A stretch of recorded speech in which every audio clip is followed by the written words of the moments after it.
প্রত্যাশিতভাবে বিজেপিতে যোগ দিচ্ছেন প্রাক্তন এফিসিসি সভাপতি ভূপেন বরা। মঙ্গলবার সন্ধ্যায় দলত্যাগী নেতা ভূপেন বরার বাড়িতে ছুটে যান মুখ্যমন্ত্রী ডক্টর হিমন্ত বিশ্ব শর্মা। দীর্ঘ সময় দুই নেতার মধ্যে চলে আলোচনা। এরপর ভূপেন বরাকে সঙ্গে নিয়ে সাংবাদিক সম্মেলন করেন মুখ্যমন্ত্রী। আগামী 22শে ফেব্রুয়ারি আনুষ্ঠানিকভাবে ভূপেন বরা বিজেপিতে যোগ দেবেন বলে জানান তিনি আরও বলেন, যোগদানের সময় স্থান ইত্যাদি স্থির করবেন রাজ্য বিজেপি সভাপতি দিলীপ শইকিয়া। সাংবাদিক সম্মেলনে এদিন আরও ভবিষ্যৎবাণী করেন মুখ্যমন্ত্রী। তিনি বলেন, 2029 সালের লোকসভা নির্বাচনের সময় বিজেপিতে যোগ দেবেন প্রদ্যুৎ বরদলৈ, আর বিধানসভা নির্বাচনের পর বিজেপিতে যোগ দিতে পারেন দেবব্রত শইকিয়া।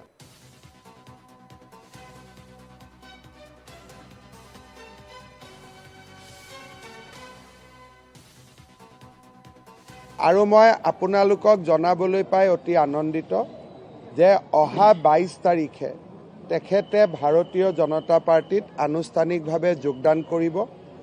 আমাৰ ৰাজ্যিক সভাপতি দিলীপ শইকীয়া ডাঙৰীয়াই কেইটা বজাত কেনেকৈ যোগদান কৰিব সেই বিষয়ে সিদ্ধান্ত ল'ব।